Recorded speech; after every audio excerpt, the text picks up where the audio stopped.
பெரியவா திருவடிகளே சரணம். நல்லது நடக்கும், நல்லது மட்டுமே நடக்கும். நம்ம சேனலில் போடக்கூடிய ஒவ்வொரு வீடியோவுக்கும் முதல் கமெண்ட் போடுறவங்களுக்கு நம்ம இலவசமாக ஜாதகம் பார்த்து தரோம்.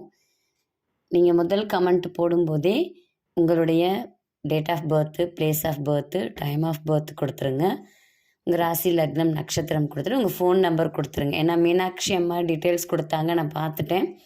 ஆனால் அவங்க இன்னும் எனக்கு பதில் கொடுக்கல, ஃபோன் நம்பர் கொடுக்கல. ஃபோன் நம்பர் கொடுத்தா தான் என்னுடைய ஃப்ரீ டைமில் நான் உங்களுக்கு கால் பண்ணி ஜாதகத்தை பற்றி சொல்ல முடியும். சரி, ஓகே. இன்றைய பதிவில் நம்ம என்ன பார்க்க போகிறோம் அப்படின்னா, எல்லாருக்குமே பொதுவாக இருக்கக்கூடிய, அதுவும் இந்த காலகட்டத்தில் இருக்கக்கூடிய பிரச்சனைக்கு மகா பெரியவா எவ்வளோ எளிமையாக ஒரு தீர்வு சொல்லியிருக்காங்க அப்படிங்கிறதான் பார்க்க போகிறோம். எல்லாருக்குமே இந்த மனக்குழப்பம், மன வருத்தம், மனவேதனை, மனக்கலக்கம், நம்ம நிறைய சொல்லிகிட்டே போகலாம் இல்லைங்களா? இது எல்லாருக்குமே இருக்கும். எல்லாருக்குமே எதிர்பார்க்கறது எல்லாம் எதிர்பார்த்த நேரத்தில் நடக்கிறது கிடையாது. நம்ம எதிர்பார்க்குறவங்க நம்ம எதிர்பார்க்குற மாதிரி நம்மக்கிட்ட நடந்துக்கிறதும் கிடையாது.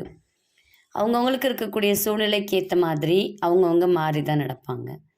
நம்ம யாரையாவது முக்கியம்னு நினைப்போம், ஆனால் அவங்களுக்கு நம்ம முக்கியமாக இருக்க மாட்டோம். இதெல்லாமே நம்ம எதிர்பார்க்கிறது.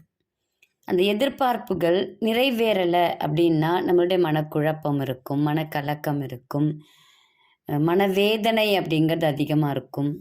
நம்மளை விட்டு நமக்கு நல்ல ரொம்ப க்ளோஸாக இருந்தவங்க பிரிஞ்சு போகிறாங்கன்னா நம்மளால் தாங்க முடியாது. தேவையில்லாமல் நம்ம மேலே பழி சொல்கிறாங்க. நம்ம அந்த மாதிரி ஆள் கிடையாது, ஆனால் பழி சொல்கிறாங்க அப்படின்னா அதையும் நம்மளால் தாங்கிக்க முடியாது. அப்போது நமக்கு கோபம் வரும், மனவேதனைகள் இருக்கும். நம்ம எந்த தப்புமே பண்ண மாட்டோம், ஆனால் தண்டனையெல்லாம் நம்ம அனுபவிப்போம். இந்த சூழ்நிலையிலலாம் நம்மளுடைய மனதை நம்மளால் கண்ட்ரோல் பண்ண முடியாது. நமக்கு இதில் நம்ம எந்த ஒரு முடிவெடுத்தோம் அப்படின்னாலும் அது சரியாக இருக்காது. அப்போ இதிலேருந்து நம்ம விடுபட்டாதான் நம்மளுடைய வாழ்க்கையை நம்மளால் சிறப்பாக நடத்திக்க முடியும். அப்போ இதுக்கு மகா பெரியவா என்ன சொல்கிறாங்க அப்படின்னு பார்த்தீங்கன்னா, மடத்தில் ஒரு நாள் ரொம்ப என்ன சொல்கிறது, ஒரு பணக்காரர்னு வச்சுக்கோங்களேன். நல்ல ஒரு அந்தஸ்தில் இருக்கக்கூடியவர், பணக்காரர், நல்ல ஒரு மதிப்பாக இருக்கக்கூடியவர்னு வச்சுக்கோங்களேன். அவர் பெரியவாவை பார்க்க வர்றார். பார்க்க வரும்போதே அவருடைய மனது அலைப்பாஞ்சிட்டு இருக்கு. அது நம்மளுடைய முகத்தில் தெரியுது. அகத்தின் அழகு முகத்தில் தெரியும் இல்லைங்களா? அதுபோல் அவருடைய முகம் வாடி போய் இருக்கு.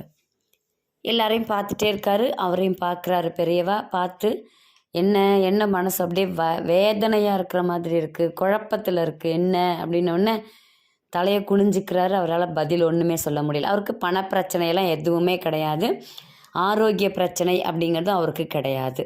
ஆனால் அவருக்கு மனசு வேதனையில் இருக்குது. அவர் எதுவுமே சொல்லவும் இல்லை. பெரியவா கேட்குறாரு, அவர் எதுவுமே சொல்லவும் இல்லை, வாயை திறக்கவும் இல்லை, தலையை குனிஞ்சிக்கிட்டே நிற்கிறாரு. உடனே பெரியவா அந்த வந்தவர்கிட்ட கேட்குறாரு, உனக்கு சுந்தரகாண்டம் தெரியுமோ? தெரியும் பெரியவா. என்ன புரிஞ்சுக்கிட்ட நீ? ராமபிரானை விடவா உனக்கு கஷ்டம் வந்துடுச்சு வாழ்க்கையில்? ராமபிரானை நினச்சின்னா உன் கஷ்டம்லாம் ஒன்றுமே கிடையாதே. அதில் சுந்தரகாண்டம்னு ஒன்று இருக்குல்ல, அதை தினமும் பாராயணம் பண்ணு, அதை புரிஞ்சிக்கோ. அதை நீ படிச்சினாலே நீ எதிர்பார்க்கிற நல்ல விஷயம் உனக்கு வரும், நல்ல செய்தி வரும், நல்லது நடக்கும். எத்தனை நாள் அப்படின்லாம் கேட்கக்கூடாது.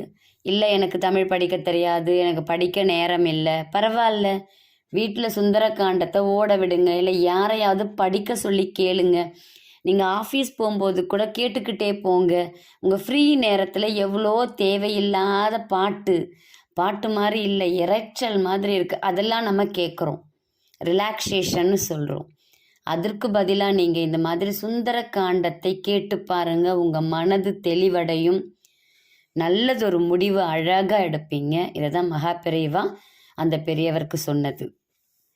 அதே தான் இன்று நம்ம எல்லாருக்கும் தேவையானதை சொல்லியிருக்கோம். சுந்தரகாண்டத்தை படிங்க, இல்லைன்னா கேளுங்க, படிக்க சொல்லி கேளுங்க, வீட்டில் நல்லா சத்தமாக ஒலிக்க விடுங்க. எல்லோருடைய மனநிலையுமே மாறும். நல்ல மனநிலை இருந்துச்சுன்னா, மனது தெளிவு இருந்துச்சுன்னா, நம்மளுடைய முடிவு எல்லாமே சிறப்பாக இருக்கும், வாழ்க்கை நல்லபடியாக இருக்கும்.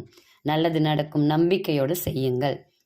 உங்களுக்கு ஜாதகம் பார்க்கணும், மலர் மருத்துவம் பற்றி தெரிஞ்சுக்கணும், மலர் மருத்துவத்துக்கு ஆலோசனை வேணும் அப்படின்னா இந்த பதிவில் வரக்கூடிய எண்ணை தொடர்பு கொள்ளுங்கள். நன்றி, வணக்கம்.